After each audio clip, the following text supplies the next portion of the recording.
When I was a kid, my favorite baseball player was Mark McGwire. He played for my local team, and I liked him because everything about him was jumbo-sized, from his game to his impossible body. McGwire is built like a refrigerator, all right angles and slabs of muscle. His head and neck formed a thick, continuous column bisected by a bright red goatee. His forearms were like elongated rotisserie chickens. McGwire looked like a man purpose-built to punish baseballs. And he used all these crazy muscles to smack towering home runs. Swinging a high fly ball belted, and I mean belted deep to left field into the upper deck. My, oh my, what a shot by McGwire. That is probably the longest home run ever hit. He spent the summer of 1998 chasing and eventually beating the home run record.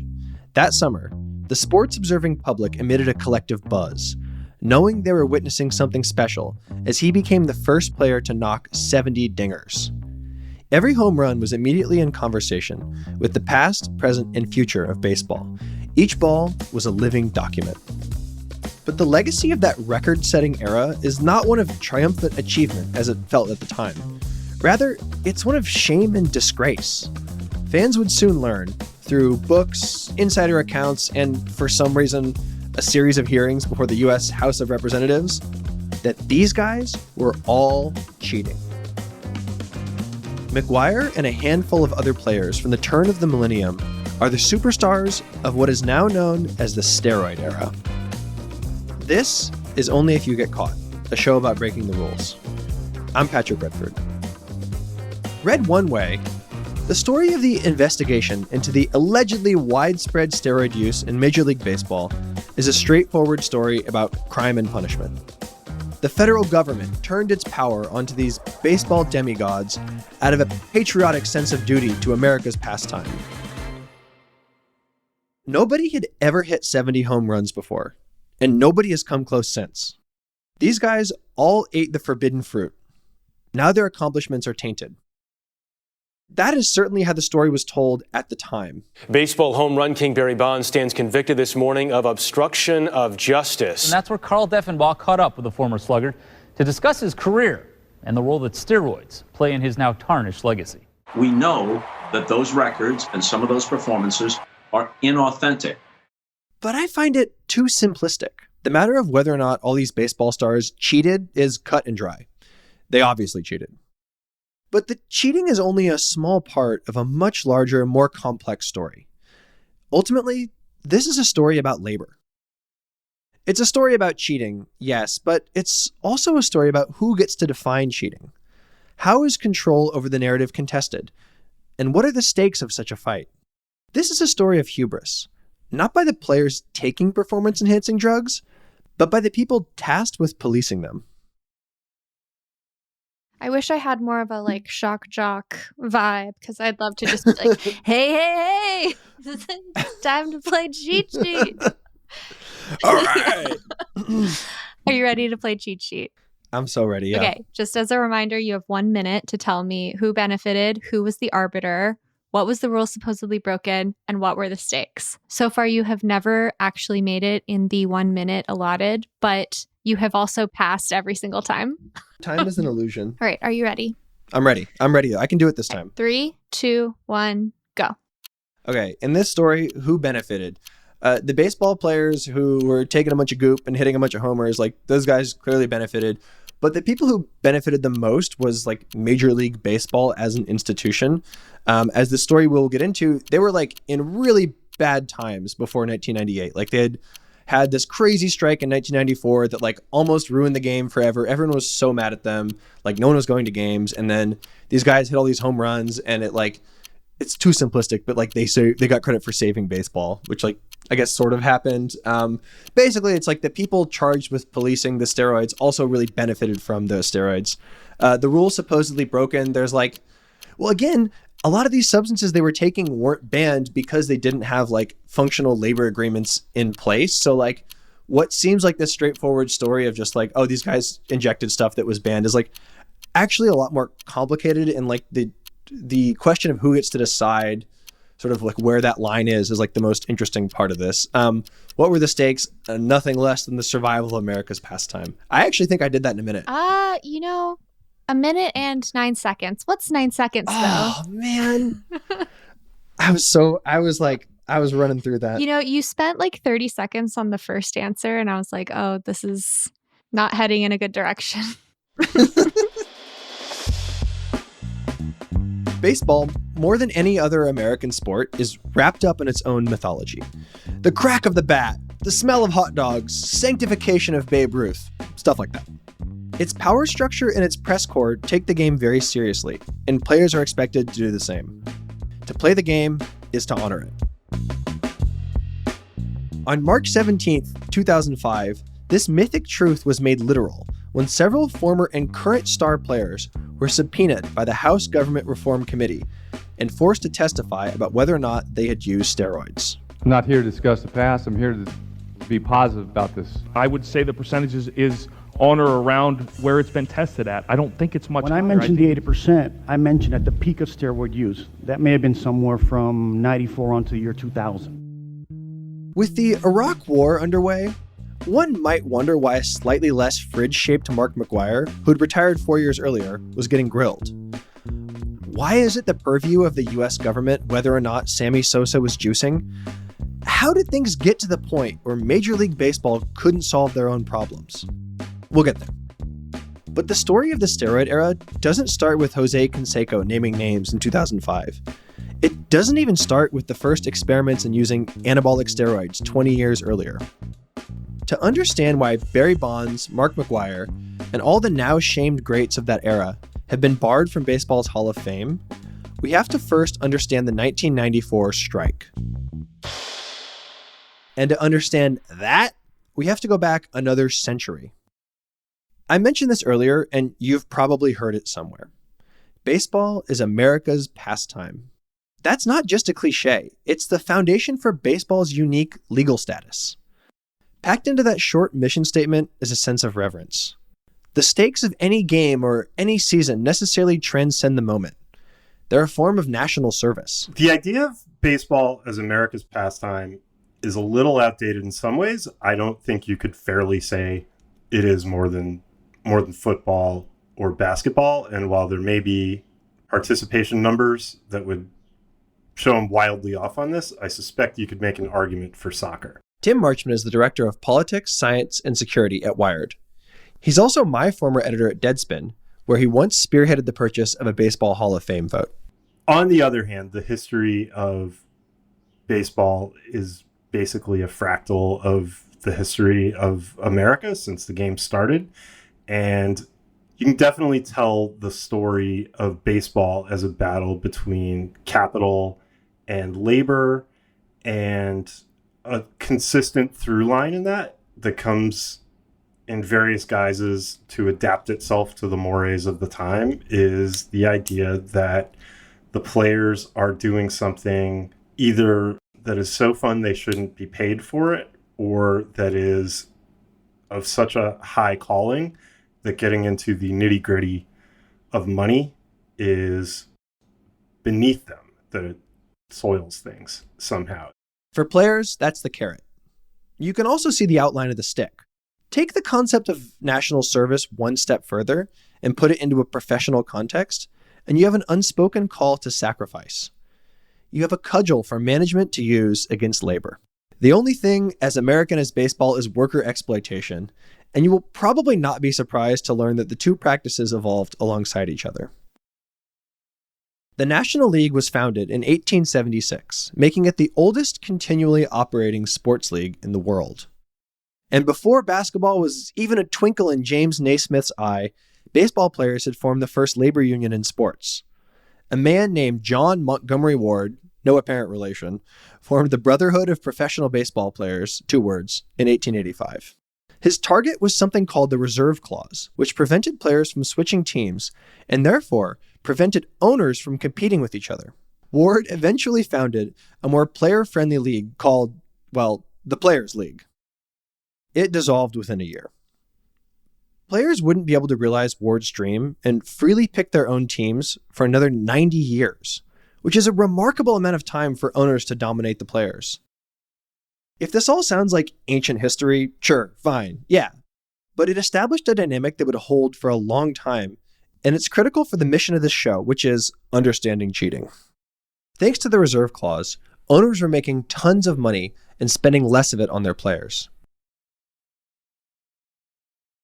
Let's fast forward 70 years. The owners exercised their harsh level of control for decades, through the Great Depression and World War II, until the players finally fought back and formed a union worthy of the name. Though they had tried to organize before, throughout the decades, they'd only won token concessions.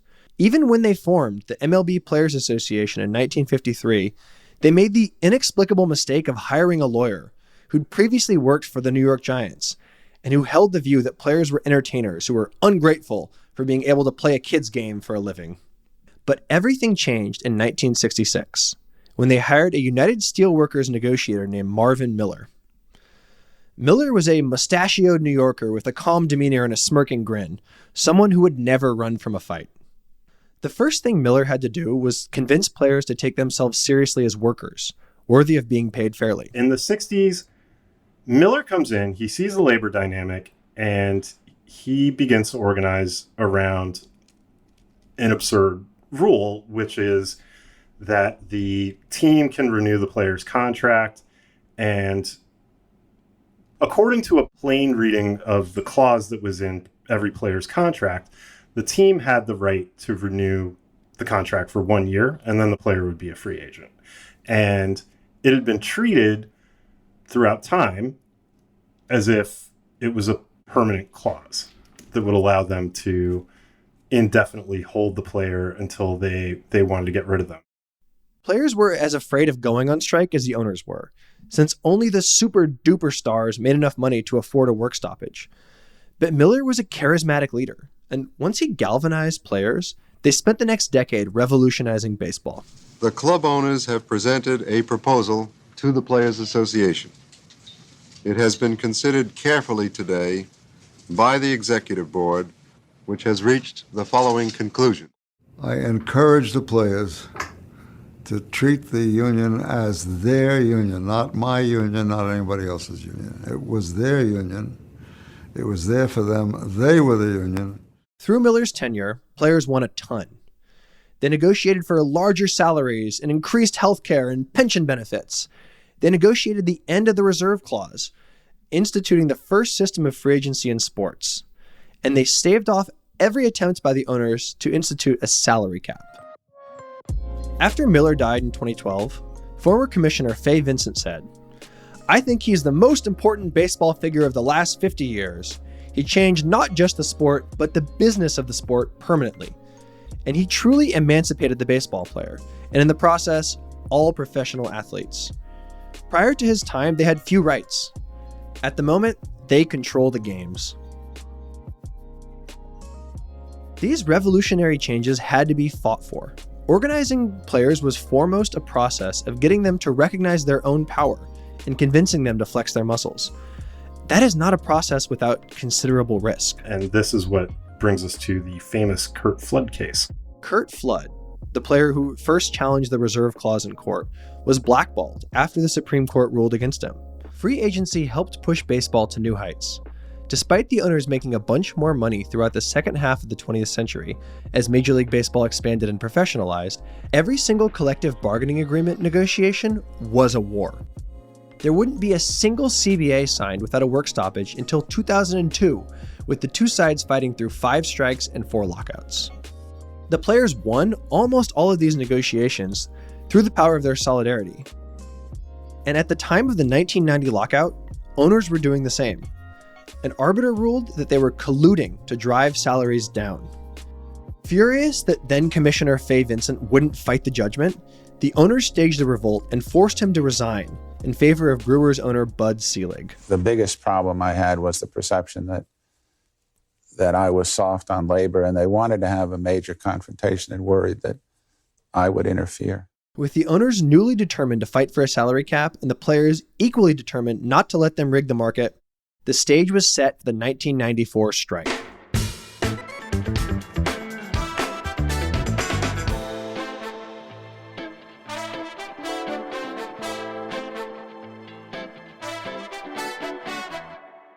If you're enjoying this episode of Only If You Get Caught and you're wondering how you can support us, the best way to help the show is a 5-star rating and review wherever you're listening right now.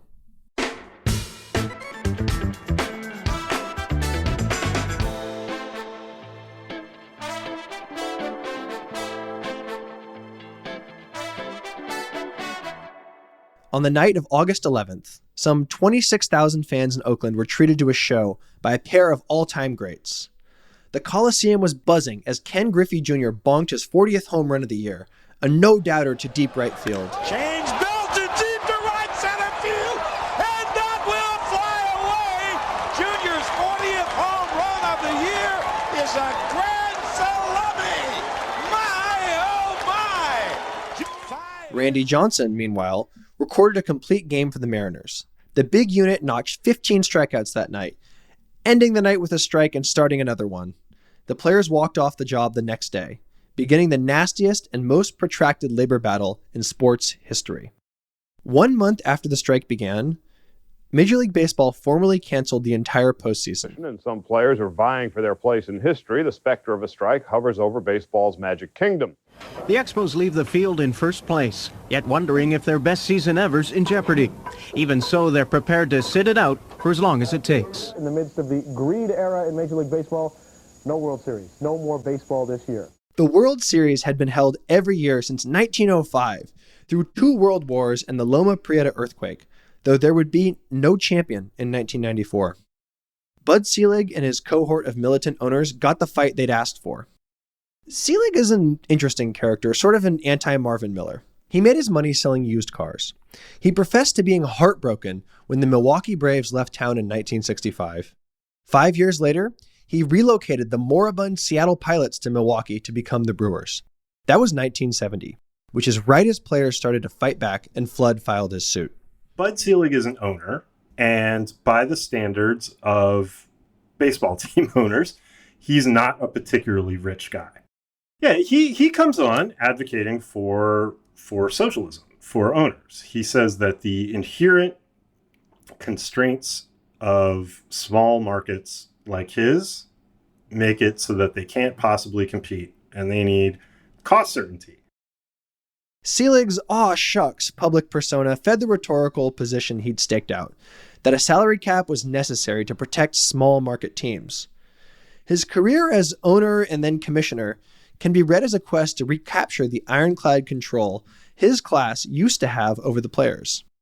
Speaking to ESPN 25 years after the strike, he said of labor relations, "It had been bad since my first major league meeting in 1970. I was all excited. I was 34 then. The meeting was all about labor, and it was ugly. Tigers owner John Fetzer, my mentor, said to me, 'We're going to pay an awful price for this someday.' And they did." Fans were furious at the strike. News coverage at the time skewed owner-friendly, with columnists and fans wondering why players were being greedy. Players shouldn't be throwing a fit about pay, the logic went, when they're already being paid millions of dollars to play a kid's game. People didn't really care who won the strike. They just wanted the game back. Even baseball's biggest fans recognize what is behind the impending strike. I think it's dumb. They shouldn't be having a strike because they're getting paid to do something that they like. Some players, they get too greedy. The prices of this players' salaries, it goes up so much that the prices of the stands, they go up, and then baseball will just go out of business. It was so contentious that the government got involved. After 5 months of negotiations, President Bill Clinton ordered both sides to negotiate a deal within a 10-day window. It didn't work. Congress also got involved. The Players Union told the U.S. Senate that they'd end the strike if MLB's antitrust exemption was revoked, and it almost happened. Here's Hall of Fame player Eddie Murray talking to Congress in 1995. I've been involved in 6 of these work stoppages, and it's not just for me or the kid coming up in 2 years. It's for the kid down there in the sandlots. I mean, this little wheel has to stop. Of every 4 years, there's a work stoppage. And that's why I think I'm so interested in it. I am tired of having to have these stoppages. The back and forth went on for a year, and the National Labor Relations Board even got involved. The strike only ended after then District Court judge and Yankees fan Sonia Sotomayor ruled that MLB owners had violated labor law, forcing both sides to work under the previous CBA until a new deal was signed. The owners' refusal to cede an inch of control to the people making all their money for them led to a canceled World Series, spurred crippling declines in attendance, and poisoned the game for millions of fans. And after the dust settled, both sides were back where they started. This was baseball's low point, and it's where steroids come back into the story. Remember the summer of 1998 that I gushed about at the start of the show? That was the first good thing to happen to baseball after the strike. I have never stopped watching baseball since I was 6, but definitely, aside from recent years for pandemic-related reasons, the lowest ebb of my personal fandom was in the mid-90s, and it wasn't even so much a strike, it was just my age. I was more like, I want to go out and do stuff. I want to go to punk shows and like brood.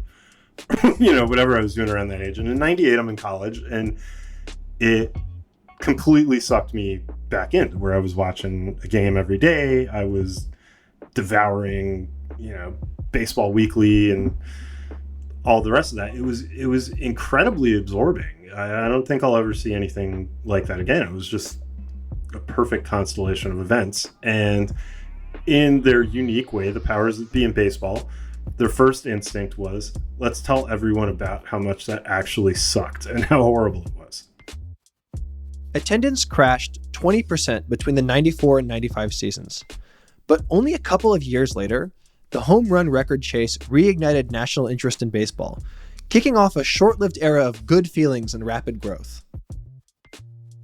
The story is not as simple as Mark McGwire and Sammy Sosa saving baseball only to doom it, but nothing about what is now known as the steroid era is simple. For one, baseball players, like all athletes, had been munching and injecting anything that could give them an advantage since the earliest days of the sport. As baseball professionalized through the 70s and 80s, so did methods of cheating. Jose Canseco says he started using steroids in the mid-80s, shortly after they became available on the market, and by 1991, Major League Baseball banned them. Crucially, this was a fundamentally unenforceable ban because there was no drug testing.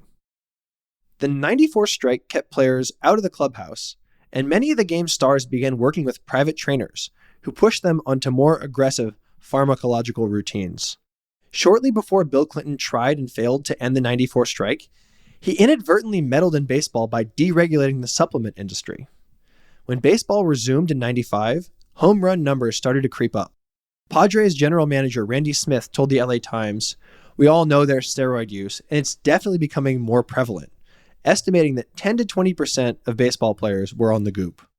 In the summer of 1998, Associated Press writer Steve Wilstein noticed a bottle of androstenedione in McGwire's locker.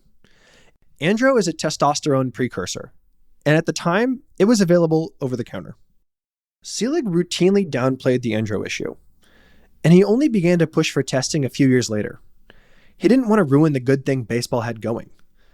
Even when his office started to take it seriously, the proposed punishment was counseling for first-time offenders, not fines or suspensions. McGwire's record would last 3 short years.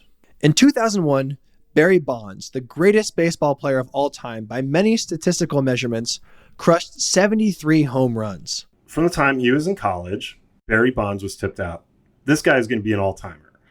High round draft choice, goes to the Pittsburgh Pirates, and takes a couple of years to settle in, but quickly emerges as basically a perfect player. The only thing he lacked was a strong throwing arm, so he was a left fielder. He absolutely is a defender, had the capability to play center field, unrivaled batting eye, high average, high speed, 40-40 player, just a remarkable player. But where Sosa and McGwire were covered like heroes, the media had it out for Bonds for 3 reasons. 1, he was an asshole. 2, he was black, which made his rudeness totally untenable for the media. And 3, grousing about steroids had become loud enough that Bonds' records were viewed with skepticism from the moment he set them, rather than after the fact. 1998, He's having a pretty typical Barry Bonds year, was about the best player in the league, maybe the best player in the league. And no one's paying any attention to him. They're paying attention to Sosa, and there are these dudes like Larry Walker and Ken Caminiti and just all sorts of people who are nowhere near as good as him, because no one is anywhere near as good as him, who are getting the attention. And as the story goes, he's like, well, I see what happens when those guys get all gassed up. I'm going to try it out too. He is in his mid-30s and he is transformed. His head is visibly bigger. He looks like a superhero cartoon. What had happened was that you had an inner circle, all-time Hall of Fame player who, at the point when he should have been well into his physical decline, gained new physical abilities due to modern chemistry. All of a sudden, he is rejuvenated with the physical attributes he had when he was a much younger guy. He's stronger, he's faster, he's more resilient, more everything. The dam finally broke in 2002. Canseco, ever the gleeful snitch, told an interviewer that he thought 85% of players were injecting steroids. Recently retired star Ken Caminiti admitted that summer that he'd taken steroids, and he said, "I can't say, don't do it, not when the guy next to you is as big as a house and he's going to take your job." The players in the league agreed to limited steroid testing ahead of the 2003 season. That September, federal agents raided the offices of Bay Area Laboratory Company, better known as Balco. They found a ton of illegal drugs and evidence that showed Bonds and fellow All-Star Jason Giambi had worked with Balco guru Victor Conte. Snitching-ass Jose Canseco published a tell-all book talking about how many baseball guys were using steroids. C-League continued to try to de-escalate the situation and resolve it in-house, but by that point, things had spiraled out of control and Congress stepped in. In 2005, the House held hearings. Because America is the way it is, Congress decides that the most important thing it needs to do is get people up under oath to talk about their drug use. That's the most famous thing it does. The second most famous thing it does is what Congress always does, is it creates a blue ribbon panel under the command of George Mitchell, the man who brought peace to this place and that place, a renowned elder in graybeard. He is going to come in and he is going to perform the neutral, fatherly function that the commissioner was once supposed to fulfill. And this leads to some of the most bizarre television you will ever watch, in which Sammy Sosa, who, if he speaks heavily accented English, speaks it very well, suddenly becomes unable to speak English for the very good reason that he's under oath, under threat of being charged with perjury. And so his lawyer has advised him to be very restrained in what he says. You have the spectacle of players who were fairly obviously on steroids and were later revealed to be on steroids, adamantly denying, apparently on the basis of different legal advice than Sammy Sosa got, that they had ever so much as heard of this stuff. In all, just a tremendous embarrassment for everyone involved, but one that had the effect of making a lot of the biggest stars in baseball look like weasels. They were sweating. They were, in some cases, obviously lying. In cases where they were not obviously lying, they were being so elaborately careful and parsed in what they were saying that they didn't even get the credit of all but confessing to use, which they were in effect doing. And it made them look shifty and sketchy, and it made them look like they needed to be put in their place. Becoming involved here means staging an absurd bit of political theater to give the impression of cracking down on steroids. Their justification was twofold: to save the nation's pastime and to protect the youth of the nation, who were learning from their role models that taking steroids was cool. I would also argue that they staged it as a distraction from the unspooling disaster of the Iraq War. Congress called in 10 players and executives to testify under oath during the 11-hour hearing. Bernie Sanders, who has always been exactly who he is, briefly derailed the hearings to talk about healthcare. But I do want to say that I am overwhelmed by the kind of media attention that this has gotten. I have counted dozens of TV cameras. And I think some of the American people wonder, is this all we do? Because this is what they see on television. So I want to say to our media friends that when some of us talk about the collapse of our healthcare system and millions of people not having any health insurance, come and join us. And we talk about the United States having... You don't get what we think of as the steroid era without the '94 strike. After facing off for a year with neither side giving ground, Major League Baseball and the union were hesitant to go to war again. Players and owners regarded each other warily.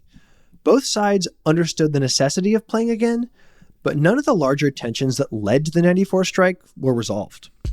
Players understood that management would collude and fight dirty and do everything they could to pay them as little as they could get away with. So they made the rational choice of maximizing their earning potential. Meanwhile, management wanted to consolidate the gains they made in 1998 and quietly legislate steroids out of the game without making a big public fuss.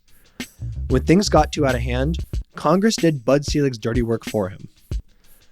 The spectacle of crucifying Mark McGwire and the other stars of his era represented a final, long-delayed victory for owners in the '94 strike. The players had been humbled, shown to the nation to be a bunch of cheaters. What could poor Bud Selig do when faced with the steroid menace and the thug-style union tactics that kept him from cleaning up the sport? Shortly after the dust settled, the analytics revolution swept through the sport. The steroid era was followed by the Moneyball era, which was characterized by management figuring out ways to win without having to pay big salaries. In the end, is essentially the private equity takeover of baseball, and it reduces most players to opportunities for efficiency. You're really, in a fundamental way, dehumanizing the game.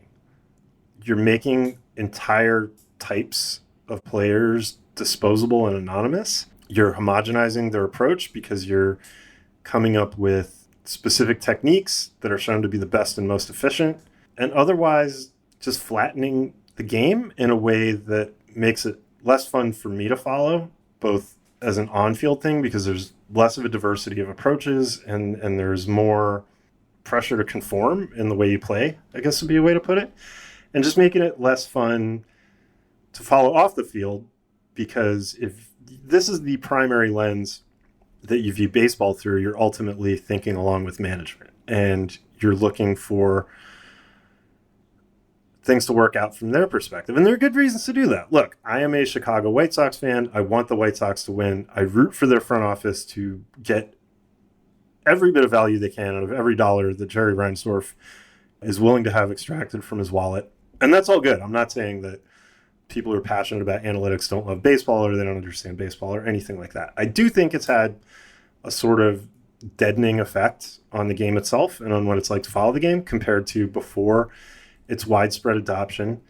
And I think that it has ultimately become a tool for owners to make players more replaceable and to more efficiently extract value out of them in the part of their career when they're paid a little, and to explain why it is not a wise use of the team's resources to pay them a lot when they get to the point in their career when they can make a lot of money.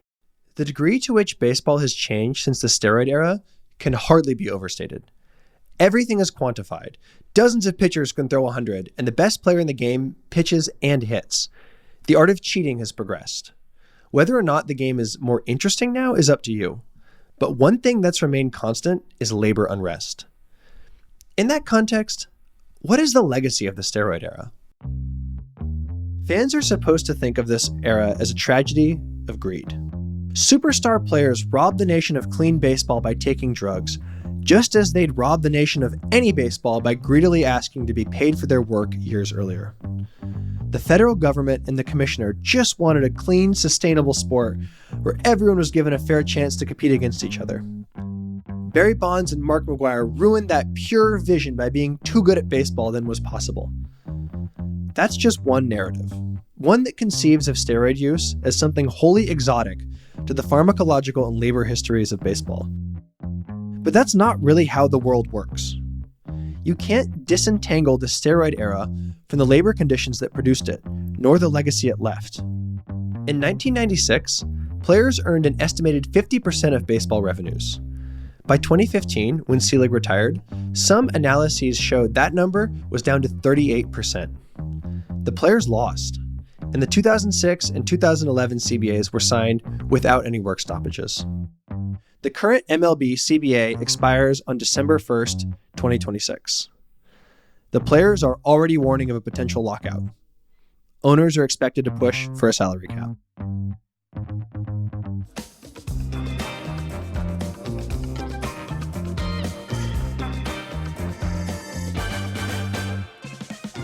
Only If You Get Caught is written and hosted by me, Patrick Redford. It's produced by Alex Sujong Laughlin, with production support from Jay Toll Vieira. Editorial support from Tom Lay and Audrey Martovich. Justin Ellis is Defector's projects editor. Mixing by Samantha Gatzik. Show art by Jim Cook. Jasper Wang and Sean Kuhn are Defector's business guys. Thank you to the Defector staff. Defector Media is a collectively owned, subscriber-based media company. Only If You Get Caught is a proud member of Radiotopia. Radiotopia.